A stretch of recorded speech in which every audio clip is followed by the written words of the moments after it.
So we got let out early today in Portland Public Schools because there's a big forest fire just east of Portland, and they're evacuating people out there, and it's really hot, muggy, sticky. I'm so miserable. I remember when I was in 7th grade, I clearly remember this one afternoon in September. It was in Georgia. It was so hot, and we had a pool at my house, and I remember just like going home after school, and I was so worn out, just socially, emotionally, physically. It was so hot. I was so sticky, and just going into that pool and diving in and just wanting to stay down there under the water for the rest of the day. So that's how I feel right now. I'm just totally worn out, and I just was on my way to the train, and I thought maybe I should just sit down and make a video, because you know what? I am so tired. I went around the country this summer and I was training all these people, and then I come back into my classroom, and you know, every day is not like a bed of roses. And I just wanted to talk a little bit about feeling frazzled and feeling like a fraud. So I'm so frazzled today.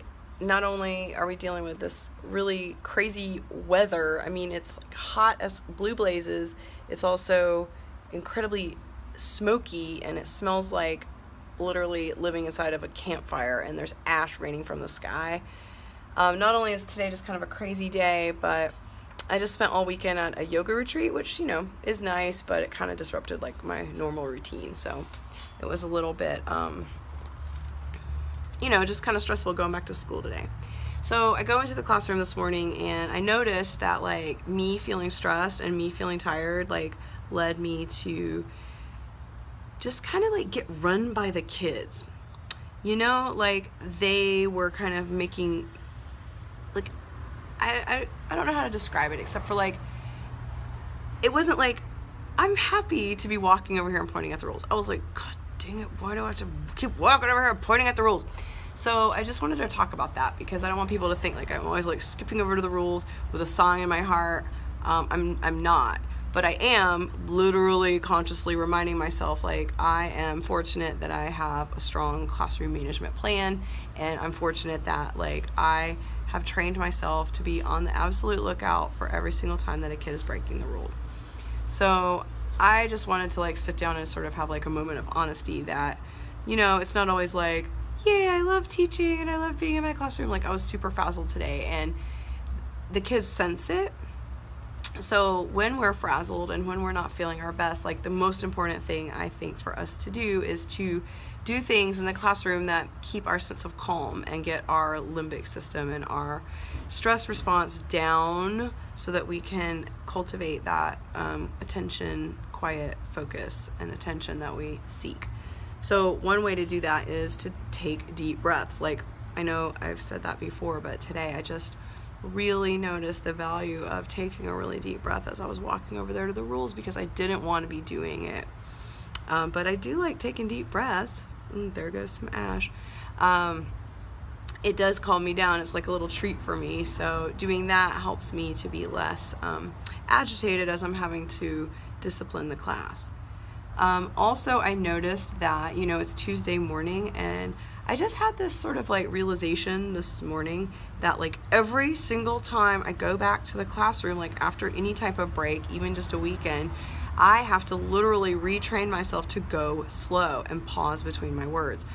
This morning, I was also having like technical difficulties, like taking videos on my phone. I had to deal with that during my prep period, but I noticed this morning that I was taking a video, or I thought I was taking a video, and I was kind of happy about it, because I really wanted to, even though I knew the class wasn't going like as perfectly as, you know, I would wish for it to go, and I was going slower and getting, you know, more like uptight than I would wish. It's so hot. Than I would wish to go. I knew that I was taking a video, and so I could look at it later. Sometimes when I watch a video of myself, it actually like comforts me, because in my head it feels like, oh, I went so fast, it was horrible, you know, I was like feeling so frazzled and feeling so ragged. And then I'll look at a video and I'm like, oh, it wasn't actually really that bad. I mean, even if it's not like I said, like as perfect as I want it to be, because I want every class to be like 100% perfect, but it's always kind of a comfort to watch and be like, oh, okay, well, you know, I'm doing all right. But it wasn't like, it didn't feel comfortable. It didn't feel like I was in control. So I don't really know exactly why I'm making this video, but that brings me to my next point, I suppose, that sometimes I think CI teachers, we kind of feel like a fraud. I mean, let's just be honest here. Especially people who train other people, or who have like brought their colleagues along, or who are just like really adamant about sharing it, or even people who've like explained to the community that they work with like why they're doing what they're doing. And then you feel like you are like beholden to these people. You feel like you owe them something. So like I've worked with lots of teachers, and you know, many of us have, and many of us who aren't like formally training other people are still like helping out in our departments and making presentations.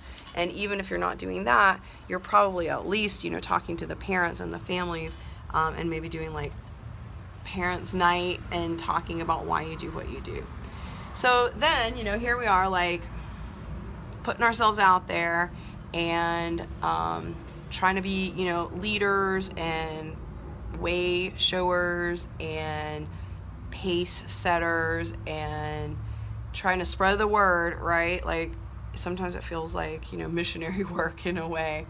And so here we are putting ourselves out there, and then we have like a bad day.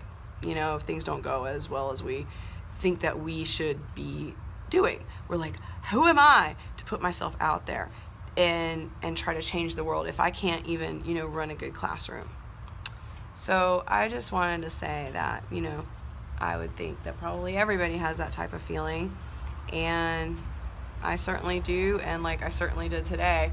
You know, it's just compounded by the fact that I just worked with so many teachers, and I'm like, oh my gosh, you know, I trained all these teachers, and then like I have a less than stellar day in my classroom.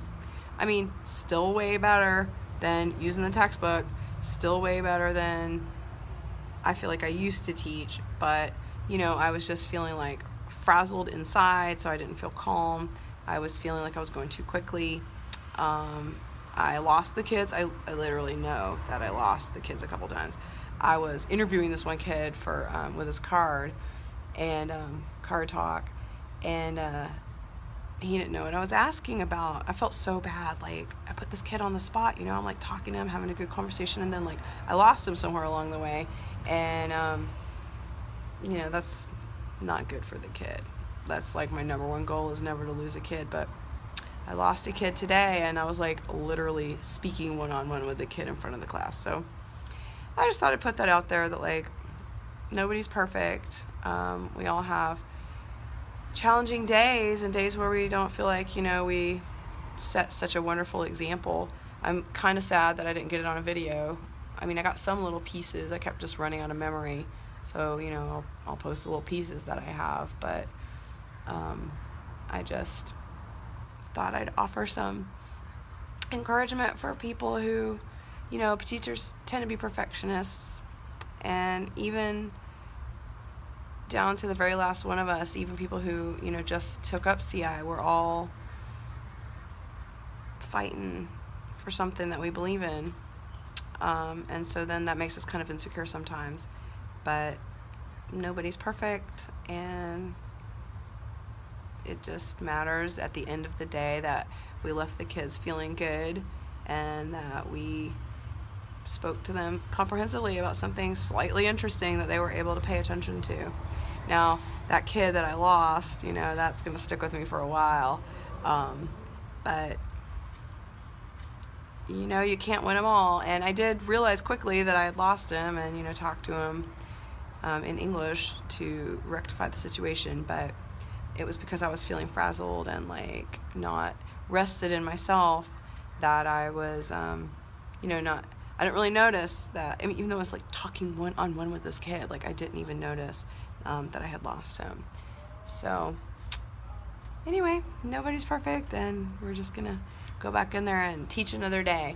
Now, it remains to be seen if it's gonna be a full day or not, because it's supposed to be really hot tomorrow, and it's not gonna rain for a while, and I guess it just remains to be seen whether or not this fire breaks. I hope so. When I first moved to Oregon, I was involved with the campaign to save Eagle Creek from being dammed, and now that's the place that's burning. So it's 18 years later. I've lived here 18 years, and now they're really trying to save Eagle Creek. Anyway, thank you.